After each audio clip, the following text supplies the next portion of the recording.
하늘에 구멍이라도 난 듯 비바람이 몰아치던 어느 여름밤이었더랬지요. 칠흑 같은 어둠을 뚫고 홀로 궁궐문을 두드리는 이가 있었으니 바로 앞을 보지 못하는 장님 소녀 연화였습니다. 헌데 참으로 기이한 일이지요. 남들은 두 눈 시퍼렇게 뜨고도 보지 못하는 것을 이 아이는 캄캄한 어둠 속에서 오직 코끝과 귓가로 읽어내고 있었으니 말입니다.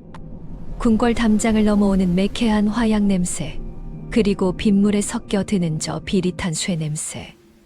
전하가 위험합니다. 지금 궁 안에 배신자가 숨쉬고 있습니다. 모두가 미친 소리라며 비웃었으나 그림자 속에 숨은 서슬퍼런 칼날은 이미 임금의 목을 겨누고 있었더랬지요. 가장 믿었던 자가 가장 위험한 적이 되는 순간이 다가오고 있었던 겁니다. 과연 이 가냘픈 눈먼 소녀의 외침이 피비린내 나는 영모의 밤을 막을 수 있을런지. 나라의 운명을 건 그 숨 막히는 진실의 추격전이 이제 시작됩니다. 이야기 시작 전 구독과 좋아요 부탁드려요.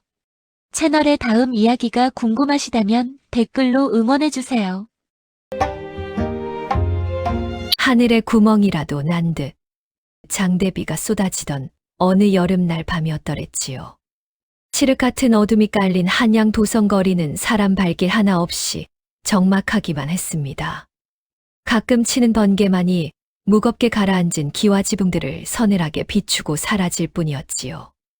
그런데 이 험한 빗속을 뚫고 낡은 지팡이 하나에 의지해 한 걸음 위태롭게 발을 떼는 가냘픈 그림자가 하나 있었으니 바로 18살 난 장님 소녀 연화였지요. 대체 이 눈먼 소녀가 무슨 사연이 있기에 이 험한 길을 뚫고 대궐까지 찾아온 것일까요? 사실 연화는 한양에서 수백 리 떨어진 강원도 깊은 산골, 이름도 없는 외딴집에서 홀아버지와 단둘이 살던 평범한 처녀였더랬지요. 연화의 아버지는 대대로 약초를 캐며 살아온 신만이었는데 앞을 보지 못하는 딸을 위해 세상의 모든 향기를 가르쳐 주었답니다. 연화야, 이것은 사람을 살리는 산삼 냄새고 저것은 사람의 정신을 흐리는 독초 냄새란다. 아버지는 연화에게 눈 대신 세상을 읽는 법을 유산으로 남겨주시고는 작년 가을 서리가 내릴 적에 조용히 눈을 감으셨지요. 홀로 남겨진 연화는 아버지가 가르쳐준 대로 숲의 소리와 바람의 냄새를 뻗삼아 지냈는데 그러던 어느 날이었지요. 산나무를 뜯으러 깊은 골짜기로 들어갔던 연화의 귀에 예사롭지 않은 말소리들이 들려왔습니다. 낮고 은밀하며 마치 뱀이 풀숲을 기어가는 듯한 서늘한 목소리들이었지요. 이번 달금은 밤이다. 궁궐 내 응봉 쪽 비밀 통로는 이미 손을 써두었으니 화약을 옮기는데 문제는 없을 것이다. 그들의 대화 속에는 전하, 화약, 반역이라는 무시무시한 단어들이 섞여 있었지요. 연화는 본능적으로 직감했지요. 이것은 단순히 산적들의 수다가 아니라 나라의 기틀을 뒤흔들 거대한 음모라는 것을요. 연화는 그 길로 산을 내려왔습니다. 신발이 닳아 없어지고 발바닥에 피가 맺혀 진물이 나도 멈추지 않았지요. 보이지 않는 눈 대신 지팡이 하나에 의지해 오직 한양 땅에서 불어오는 매캐한 도성의 냄새만을 쫓아 사흘 밤낮을 걷고 또 걸어 마침내 골문 앞까지 당도한 것이었지요. 이보시오. 걔 누구 없소. 문을 열어주시오. 어서 전하께 이 사실을 고해야 합니다. 연화가 빗소리에 묻히지 않으려 목이 터져라 외치며 육중한 대문을 두드렸습니다. 가녀린 손등은 이미 피멍이 들고 까졌지만 소녀는 아랑곳하지 않았지요. 하지만 돌아오는 것은 수문장들의 차가운 조롱뿐이었습니다. 이 밤중에 웬 미친년이냐? 여기가 어디라고 감히 문을 두드려? 어서 물러가지 못할까? 관원 나으리, 제 말을 한 번만 들어주십시오. 저는 저 멀리 산골에서 온 연화라 합니다.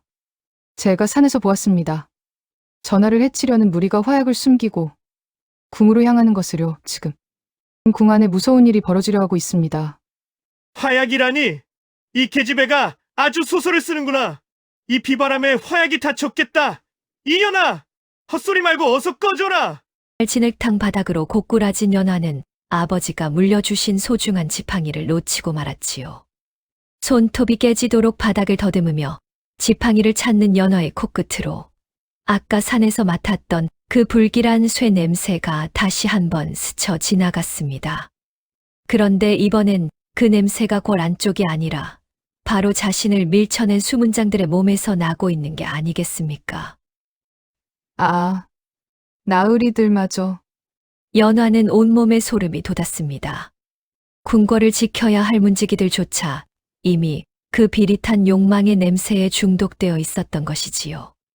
사방이 적이요. 기댈 곳 하나 없는 이 거대한 궁궐의 어둠 속에서 연화가 절망하던 그때였습니다. 빗소리를 뚫고 들려오는 정갈한 발소리와 함께 은은한 치명 냄새가 연화의 코끝을 감싸 안았지요. 아이야, 어찌하여 이 험한 빛 속에서 대궐 문을 두드리며 통곡하고 있는 것이냐. 내가 말한 그 화약과 칼날 이야기가 예사롭지 않구나. 나으리께서는 정직한 냄새가 납니다. 제발 믿어주십시오. 저 수문장들의 칼집 안에는 전하를 지킬 충성심이 아니라 누군가에게 받은 금전에 악취가 배어 있습니다. 그리고 저 북쪽 서구 너머에서 지금 검은 화약 냄새가 소리 없이 피어오르고 있어요. 이현은 연화에 보이지 않는 눈을 빤히 바라보았습니다. 소녀의 눈동자는 텅 비어 있었으나 그 속에 담긴 진실만큼은 그 어떤 등불보다 밝게 빛나고 있었지요. 이현은 결심한 듯 연화의 차가운 손을 꼭 잡았습니다. 사실 이현 역시 최근 궁궐 내 분위기가 심상치 않음을 느끼고 기록해오던 터였지요. 가자. 내가 이 나라의 눈이 되어다오. 진실을 기록하는 붓과 진실을 맞는 코, 두 사람의 위태로운 동행은 그렇게 빗줄기 속으로 사라져 갔더랬지요. 하지만 이들은 아직 알지 못했습니다. 궁궐 깊숙한 곳, 교태전의 어둠 속에서 누군가 차가운 미소를 지으며 이들의 발걸음을 모두 지켜보고 있었다는 사실요. 과연 연화와 이현은 이 촘촘한 배신의 그물을 뚫고 전하를 구해낼 수 있을까요? 빗물에 씻기지 않는 그 깊은 음모의 냄새가 이제 본격적으로 두 사람을 압박해 오고 있었답니다. 자, 보이지 않는 눈으로 진실을 쫓는 소녀 연화와 정의로운 사관 이현, 두 사람이 빗줄기를 뚫고 궁궐의 깊은 그림자 속으로 발을 들였으니 이제 어떤 험난한 고비가 기다리고 있을까요? 사실 아무리 사관이라 해도 외인, 그것도 앞을 보지 못하는 계집아이를 함부로 궁 안에 머물게 하는 것은 목이 달아날 수도 있는 중죄였더랬지요.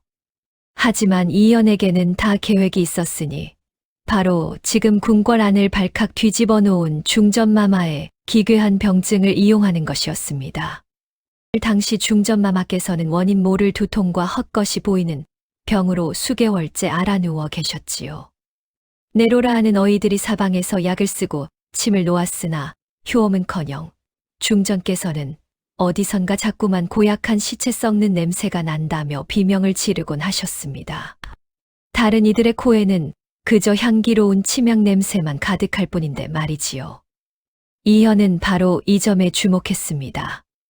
연화의 비범한 후각이라면 남들이 맡지 못하는 그 죽음의 냄새의 정체를 밝혀낼 수 있을 거라 믿은 것이지요. 이보게, 이 사관 제정신인가? 이 험한 시국에 눈먼 아이를 궁 안으로 들이다니. 만약 위에서 아신다면 자네나 나나 무사하지 못할 것이야. 상궁마마, 제가 어찌 뜻 없이 이런 일을 벌이겠습니까? 이 아이는 산골에서 평생 약초를 만지며 자라 세상 모든 향기를 구분해내는 비범한 재주가 있습니다. 중전마마께서 호소하시는 그 괴이한 악취의 근원을 찾아낼 유일한 희망일지도 모릅니다. 어이들도 못한 일을 이 어린 것이 어찌한단 말이냐? 만약 허언이라면 이 아이는 물론이고 자네의 목숨도 내놓아야 할 것이다. 상궁마마, 지금 마마의 몸에서 나는 분내음 뒤편으로 아주 미세하게 말린 진해의 가루 냄새가 납니다. 아마도 며칠 전 처방받으신 환약 속에 섞여 있었던 모양인데 그것이 마마의 기운을 억누르고 있습니다. 제 말이 틀립니까? 최상궁의 눈이 휘둥그레졌지요. 사실 그녀는 최근 심신이 미약해져 내관에게 몰래 얻은 비방약을 먹고 있었는데 그 재료를 이 어린 장님 소녀가 단숨에 맞춰버린 것이니 얼마나 놀랐겠습니까? 연화의 재주를 확인한 최상궁은 마지못해 고개를 끄덕였지요. 그렇게 연화는 궁궐의 자비를 돕는 하급 궁녀, 즉 무수리의 옷을 입고 정식은 아니나 은밀하게 궁궐에 머물 수 있게 된 것이랍니다. 하지만 연화에게 주어진 시간은 그리 넉넉지 않았습니다. 궁궐 곳곳을 누비며 중전마마의 처소인 교태전 주위를 살피던 연화의 코끝에 다시금 그 소름 끼치는 냄새가 걸려들었지요. 산골에서 들었던 그 영모의 무리들에게서 나던 화약 냄새와 비릿한 쇠 냄새였습니다. 그런데 그 냄새가 흘러나오는 곳이 하필이면 임금님께서 가장 신임하시는 최측근 대신 김대감의 처소 쪽이 아니겠습니까? 중전의 약탕관에 그것을 조금씩 더 섞어라. 정신을 흐리게 하여 전하의 판단력을 흐려야 한다. 연의 날 불꽃이 터질 때 그것이 신호가 될 것이다. 이 냄새는 단순한 약이 아니야. 사람의 폐를 서서히 굳게 만드는 독초의 향기다. 그리고 그 옆에 있는 자, 발소리가 너무 가볍고 날카로워. 마치 벼려진 칼등이 바닥을 스치는 소리 같아. 연화는 그 자리에 얼어붙고 말았습니다. 김대감과 내통하는 자는 다름 아닌 궁궐의 호위를 맡은 무사 중 한 명이었던 것이지요. 궁궐을 지켜야 할 칼이 오히려 임금을 향하고 있다는 사실에 연화의 심장은 터질 듯이 뛰었습니다. 그때였습니다. 갑자기 바람의 결이 바뀌더니 누군가 연화의 뒤에서 차가운 기운을 뿜으며 다가왔지요. 이 야밤에 여기서 무엇을 하고 있느냐? 음먼 아이야. 등 뒤를 파고드는 서늘한 목소리. 연화는 돌아보지 않아도 알 수 있었습니다. 이 목소리야말로 그녀가 그토록 경계하던 금속성 숨소리의 주인공이자 이 거대한 음모의 핵심 인물이라는 것을요. 그는 바로 왕실의 종친이자 강력한 권세를 휘두르는 이 판서였더랬지요. 송구합니다. 대감마마 길을 잃어 목이 타서 물을 길러 가던 중이었습니다. 앞을 보지 못하다 보니 길을 잃었다기엔 내 코가 너무 바쁘게 움직이는구나. 무엇을 찾고 있었느냐? 아니면 무엇을 맡았느냐? 이 판서의 손에서 나는 진한 향료, 냄새 뒤로 사람의 피 냄새가 아주 옅게 배어 있었습니다. 연화는 본능적으로 죽음의 위협을 느꼈지요. 하지만 여기서 물러나면 모든 것이 끝장이었습니다. 연화는 오히려 대담하게 고개를 들고 초점 없는 눈으로 이 판서의 방향을 응시하며 말했지요. 대감마마의 소매 끝에서 아주 귀한 용례향 냄새가 납니다. 하지만 그 속에 숨겨진 검은 연기의 향기가 마마의 앞날을 가리고 있사오니 부디 조심하셔야겠습니다. 검은 연기라니? 이 판서의 눈이 가늘게 떨렸습니다. 화약을 몰래 들여온 사실을 이 장님 계집애가 알아챈 것일까? 의심의 칼날이 연화의 목 끝까지 다가온 찰나 멀리서 이연의 목소리가 들려왔습니다. 거기 누구냐? 최상궁께서 심부름 보낸 아이를 찾고 있다.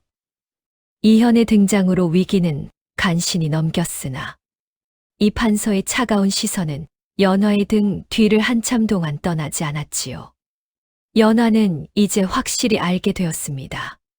배신자는 한 명이 아니며 궁궐 깊숙한 곳까지 이미 거미줄처럼 그 마수가 뻗쳐 있다는 것을요. 나으리, 시간이 없습니다. 보름날 연회 때 그들이 화약을 터뜨려 궁궐을 피바다로 만들려 합니다.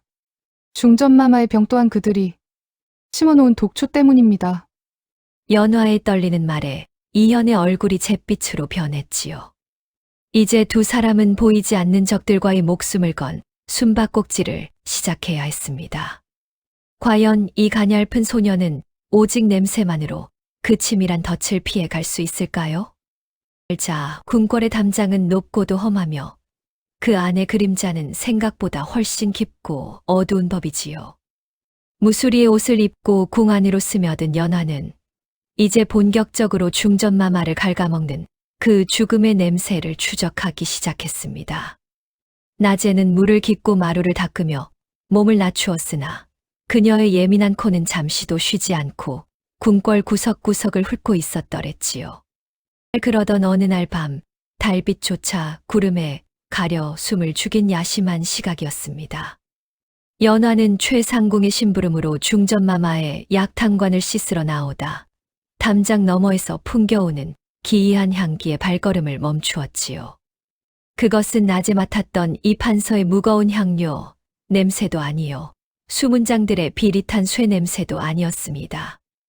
마치 무덤가에 핀 꽃처럼 서늘하고도 달콤하며 사람의 정신을 몽롱하게 만드는 귀화의 향기였더랬지요. 연화는 홀린 듯 그 냄새를 따라갔습니다. 보이지 않는 눈 대신 지팡이도 없이 벽을 더듬으며 나아간 곳은 평소 사람의 발길이 닿지 않는 후원의 깊은 연못가였지요. 물 비린내와 이끼 냄새가 진동하는 그곳에서 연화는 아주 익숙한 그러나 결코 들려서는 안 될 두 사람의 목소리를 듣게 됩니다. 대감, 중전의 약탕에 섞은 귀화 가루가 이제 제법 퍼진 모양입니다. 매일 밤 헛것을 보며 비명을 지르시니 전하께서도 정사를 돌보실 기력이 없으십니다. 수고했네. 이제 보름날 연회 때 궁궐 북쪽 서고에 숨겨둔 화약만 터지면 금군들이 혼란에 빠질 것이야. 그때 자네가 안에서 문을 열어주게. 새로운 왕을 맞이할 준비는 끝났네. 그런데 대감, 그 장님 계집아이가 걸립니다. 최상궁 밑에서 눈치를 살피는 모양인데 보통 내기가 아닌 듯 싶더이다. 걱정 말게. 이미 덫을 놓아두었으니 제 발로 호랑이 굴에 들어오게 만들었단 말일세. 연화는 심장이 입 밖으로 튀어나올 것만 같았습니다. 믿었던 상선까지 배신자였다니. 이 거대한 음모의 중심에 궁궐의 안살림을 책임지는 이들이 모두 엮여 있었던 것입니다. 연화는 이 사실을 하루빨리 사관 이연에게 알려야겠다고 생각하며 조심스럽게 뒷걸음질을 쳤지요. 그런데 그만 발밑에 있던 마른 나뭇가지를 밟고 말았습니다. 빠드득 하는 소리가 정적을 깨뜨렸지요. 걔 누구냐? 거기 누구 있는 것이냐? 연화는 뒤도 돌아보지 않고 어둠 속으로 뛰었습니다. 눈이 보이지 않는 그녀에게 밤은 오히려 익숙한 무대였으나 상대는 궁궐 지리에 능한 무사들이었지요. 연화는 숨을 헐떡이며 평소 기억해둔 냄새의 이정표를 따라 달렸습니다.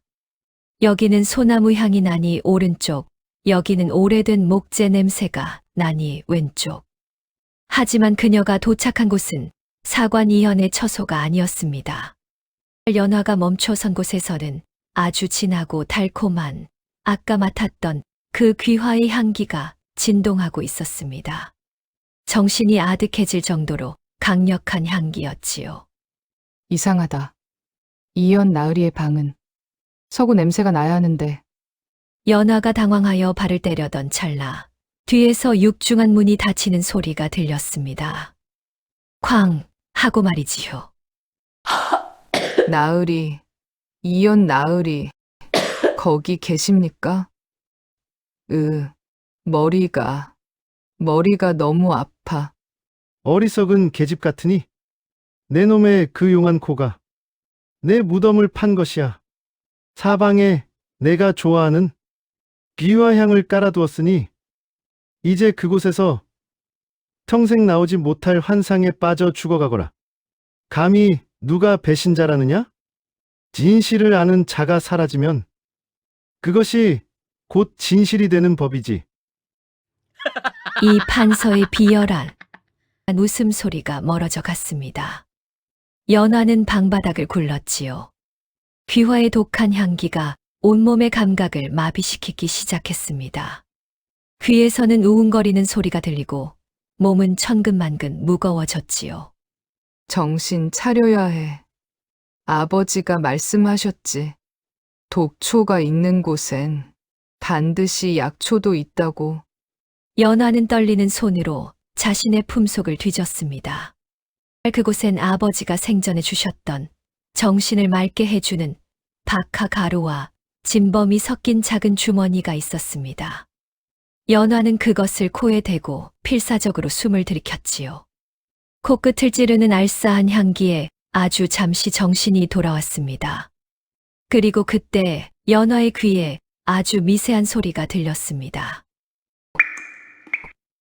벽 너머에서 들려오는 물방울 소리, 그리고 그 틈새로 들어오는 아주 희미한 종이 냄새였습니다. 종이 냄새.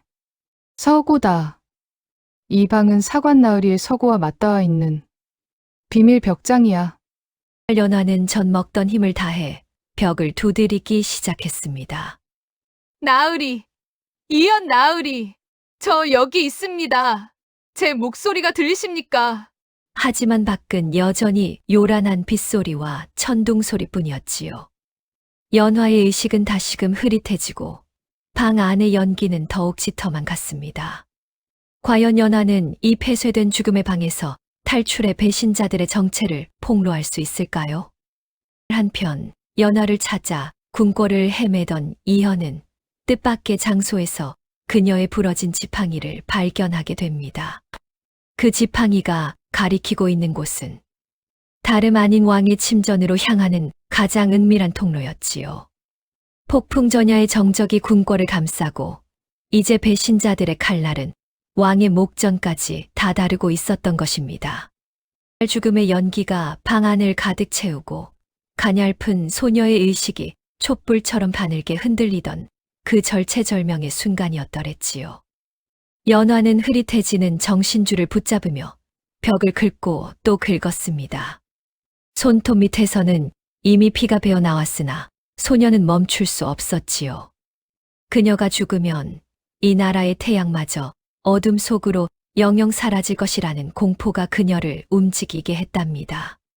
한편 이연은 폭우 속에서 발견한 연화의 부러진 지팡이를 움켜쥐고 서고 안을 미친 듯이 뒤지고 있었지요. 분명 이 근처다. 그 아이의 맑은 향기가 이곳 어디선가 끊겼어. 이연은 서고의 낡은 책들을 바닥으로 내동댕이 치며 벽면을 하나하나 두드려 나갔습니다. 그때였습니다. 쿵, 쿵, 쿵. 빗소리를 뚫고 들려오는 아주 작지만 규칙적인 두드림 소리. 그것은 살고자 하는 자의 마지막 비명과도 같았더랬지요. 연화야, 정신 차리거라. 연화야. 나으리. 어서 피해야 합니다. 상선이 배신자입니다. 그가 북쪽 서고 지하의 화약을 상선까지 말이냐? 궁궐의 심장부까지 썩어 있었단 말이냐? 증거를 찾아야 합니다. 김 대감이 가지고 있던 그 비밀 장부가 지하수로 어딘가에 숨겨져 있을 것입니다. 제가 그 냄새를 기억합니다. 탄 종이와 말린 오징어 먹물 냄새가 섞인 그 특유의 향기를요. 이현은 연화에게 해독제를 먹이고 잠시 숨을 돌리게 했으나 배신자들의 칼날은 이미 그들의 뒤통수까지 다다라 있었지요. 연화는 아직 몸도 가누기 힘든 상태였지만 지팡이 대신 이현의 팔을 의지해 다시 일어섰습니다. 이제부터는 눈으로 보는 세상이 아니라 오직 연화의 코와 귀의 모든 것을 맡겨야 하는 그야말로 목숨을 건 어둠 속의 행군이 시작된 것이었지요. 두 사람이 들어선 곳은 궁궐 지하를 관통하는 거대한 수로였습니다. 쥐들이 찍찍거리는 소리와 천장에서 떨어지는 물방울 소리가 동굴 전체에 기괴하게 울려 퍼졌지요. 나으리, 멈추십시오. 연화가 갑자기 이현을 멈춰 세웠습니다. 저 앞 모퉁이에서 차가운 기름 냄새가 납니다. 누군가 칼을 닦고 있어요. 적어도 3명 발소리에 무게로 보아 금군들입니다. 이현은 숨을 죽였습니다. 연화의 말대로 저 멀리서 희미한 불빛과 함께 무기 부딪히는 소리가 들려왔지요. 연화는 눈이 보이지 않는 대신 소리의 반사를 이용해 수로의 구조를 머릿속에 그려나갔습니다. 왼쪽으로 5걸음 가시면 작은 개구멍이 있습니다. 그곳으로 몸을 숨기십시오. 제 코가 가리키는 곳에. 우리가 찾는 증거가 있습니다. 연화의 안내에 따라 기어간 곳은 상선이 비밀리에 관리하던 밀실의 환기구 아래였습니다. 그곳에는 수십 개의 나무 상자가 쌓여 있었는데 틈새로 흘러나오는 냄새는 코를 찌를 듯 매캐했지요. 그것은 바로 명나라에서 몰래 들여온 고성능 화약, 만포화였습니다. 그리고 그 상자들 사이 비단 보자기에 쌓인 두툼한 책 한 권이 놓여 있었지요. 이럴 수가. 영의정부터 일개 내관까지. 이 장부 하나면 저들을 모두 처단할 수 있겠어. 하지만 연화야, 출구가 막혔다.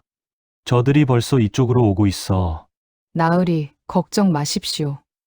이곳은 물이 흐르는 길입니다. 아까부터 제 코끝에 시원한 산바람 냄새와 아카시아 꽃향기가 실려오고 있습니다. 저 위쪽 어딘가의 궁 밖으로 이어지는 배수구가 있을 것입니다. 하지만 배신자들도 만만치 않았습니다. 연화와 이연이 장부를 챙겨 달아나려는 순간 뒤편에서 서슬퍼런 칼날이 이연의 목을 겨누었지요. 쥐새끼들이 용케도 여기까지 기어들어왔구나. 그것은 바로 이 판서의 신복이자 연화가 그토록 경계하던 금속성 숨소리의 주인 호위무사 강석이었습니다. 강석의 칼이 번뜩이며 이연의 가슴을 향해 날아들었습니다.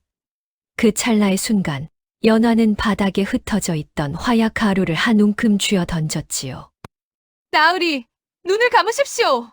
화약 가루가 강석의 눈에 들어가며 불꽃이 튀었고 지하 수로는 순식간에 아수라장이 되었습니다.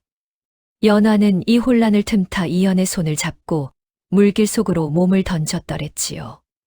차가운 물 속에서 숨이 막혀올 때마다 연화는 아버지가 가르쳐준 물향기를 따라 나아갔습니다. 지옥 같은 지하를 벗어나 마침내 지상으로 올라왔을 때 그들을 맞이한 것은 차가운 빗줄기가 아니라 반역의 밤을 알리는 거대한 폭죽 소리였습니다. 보름날 연회가 시작된 것이지요. 나으리, 늦었습니다. 연회가 시작되었어요. 저 폭죽 소리가 화약을 터뜨리라는 신호입니다. 연화의 절규와 함께 궁궐 쪽에서 거대한 불길이 치솟기 시작했습니다. 과연 두 사람은 이 피비린내 나는 반역의 밤을 멈추고 임금님의 목숨을 구할 수 있을까요?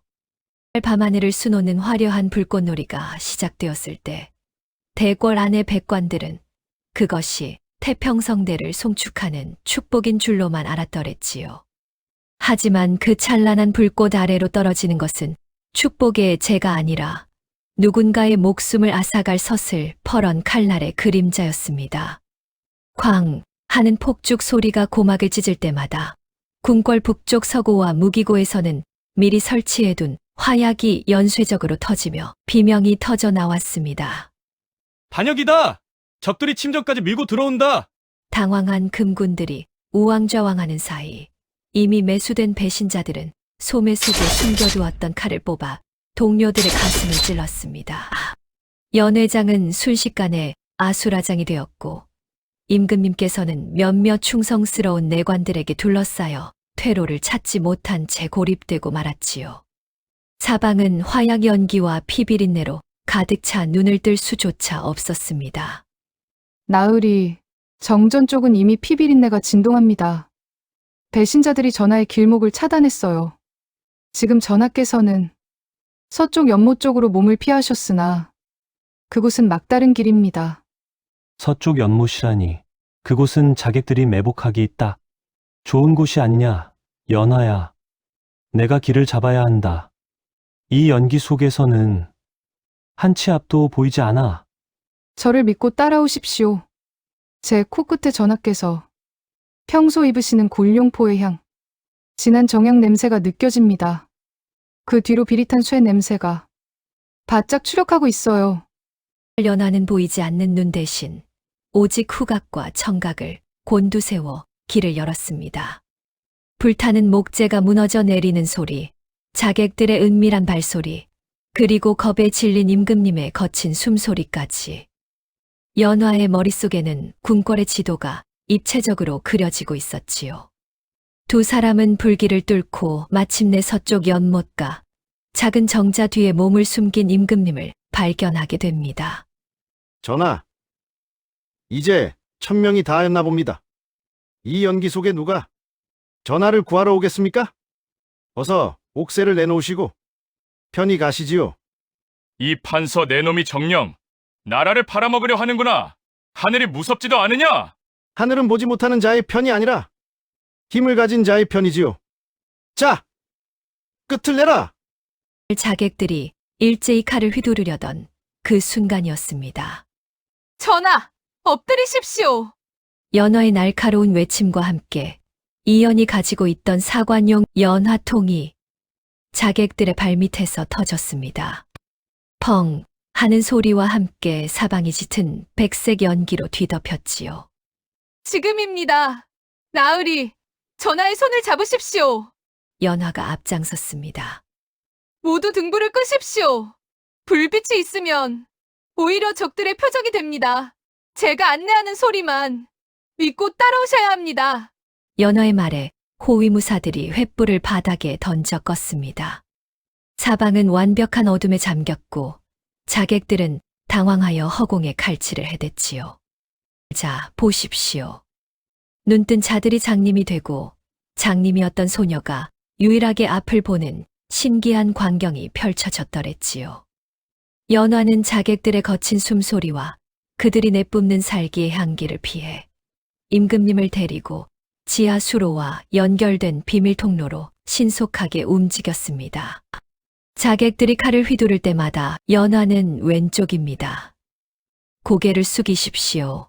라며 미리 경고했고 그 덕에 임금님은 머리칼 하나 상하지 않고 위험 구역을 벗어날 수 있었지요. 어디로 갔느냐? 그 장님 계집애를 잡아라.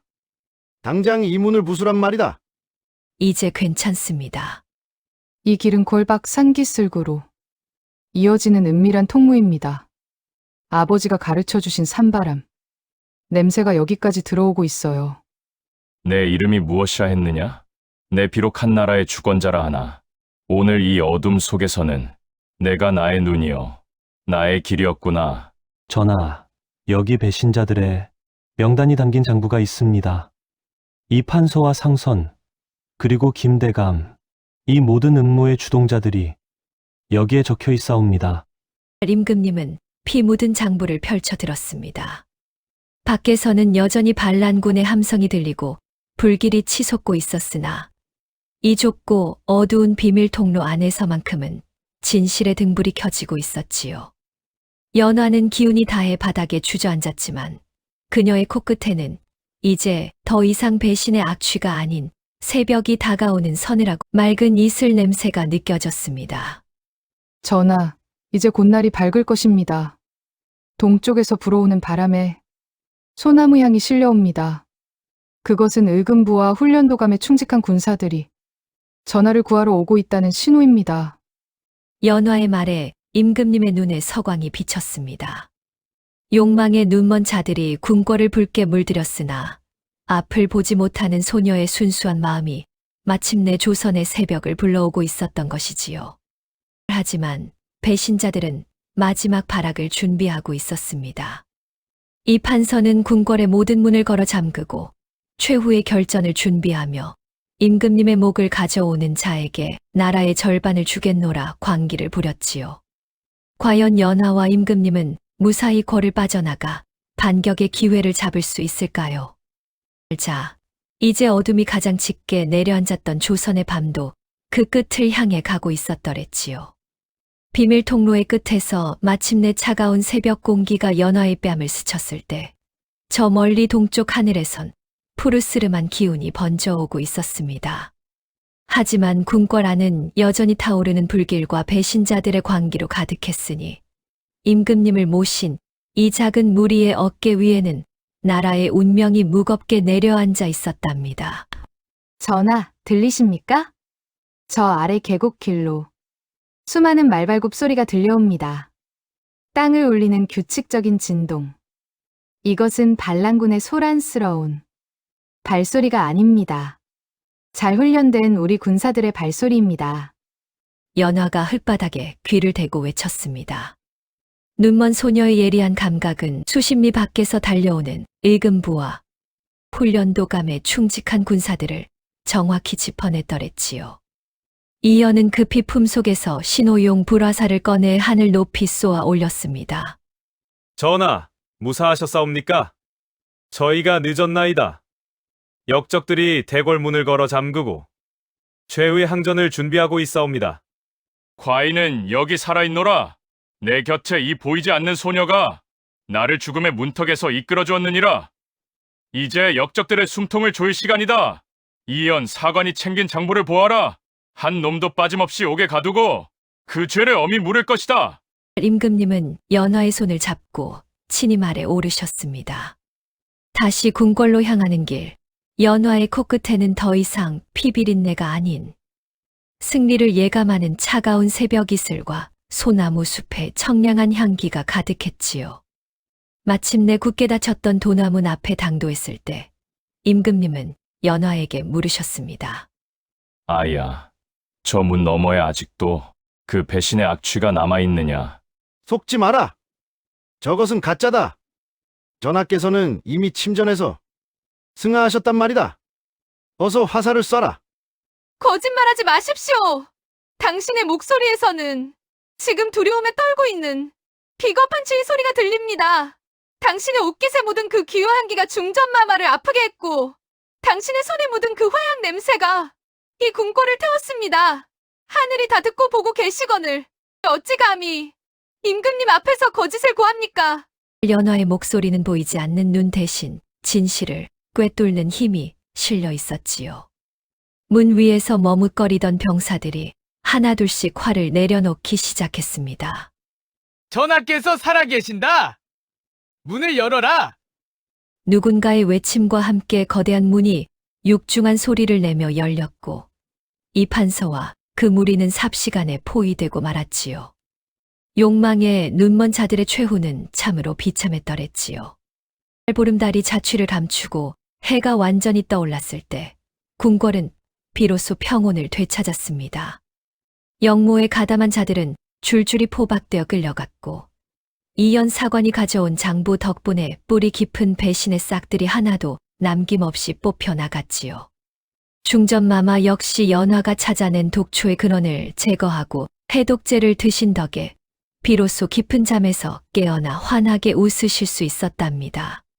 사관 이연은 목숨을 걸고 진실을 기록하고 장부를 지켰으니 그 공을 치하하여 정삼품 당상관에 제수하노라. 그리고 연화야, 앞으로 나오너라. 천한 무수리가 전하의 부름을 받으니 황공무지로소이다. 너는 비록 앞을 보지 못하나 이 나라에서 가장 밝은 눈을 가졌느니라. 내가 아니었다면 이 과인은 물론 조선의 사직이 어둠 속에 잠겼을 터 내 너에게 큰 상을 내리고 궁에 머물게 하여 조선의 눈이라는 칭호를 내리고자 하는데 내 소원이 무엇이냐? 모든 대신이 연화가 고관대작의 지위나 산더미 같은 황금을 구할 것이라 생각했지요. 하지만 연화는 조용히 고개를 저으며 나직하게 말했습니다. 전하, 저는 그저 아버지가 계신 산골로 돌아가고 싶사옵니다. 그곳에서 바람 소리를 듣고 약초 향기를 맡으며 사는 것이 제게는 가장 큰 복입니다. 다만 바라옵건대 전하께서 백성들의 숨소리를 제 귀와 코처럼 예민하게 들어주시어 다시는 이 땅의 억울한 눈물을 흘리는 이가 없게만 해주십시오. 임금님은 감동하여 한동안 말을 잊지 못했더랬지요.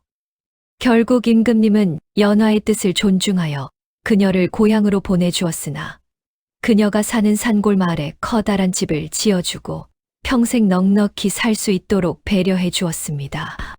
또한 언제든 궁궐에 어려운 일이 생기면 그녀의 지혜를 빌릴 수 있도록 사관 이현을 종종 파견하기로 약속했지요. 그 후로 세월이 흘러 사람들은 연화를 가리켜 마음으로 보는 성녀라 불렀답니다. 그녀가 살던 마을에는 유독 맑은 향기가 끊이지 않았고 그녀의 지팡이가 지나간 자리마다 병든 이들을 고치는 약초가 돋아났다는 전설이 전해 내려오지요. 권력에 눈이 멀어 나라를 망치려 했던 자들은 역사 속에 추한 이름으로 남았으나 보이지 않는 눈으로 진실을 지켰던 소녀의 이야기는 대대손손 구전되어 우리 가슴 속에 따뜻한 등불로 남았더랬지요. 자, 보이지 않는 눈이 가장 밝은 눈이 될 수 있다는 이 놀라운 이야기, 참으로 기구하면서도 아름다운 운명이지요. 삶의 지혜란 눈에 보이는 화려함에 있는 것이 아니라 우리 코끝을 스치는 진실의 향기를 맡을 줄 아는 마음에 있다는 것을 연화의 이야기가 오늘 우리에게 속삭여 주는 듯합니다.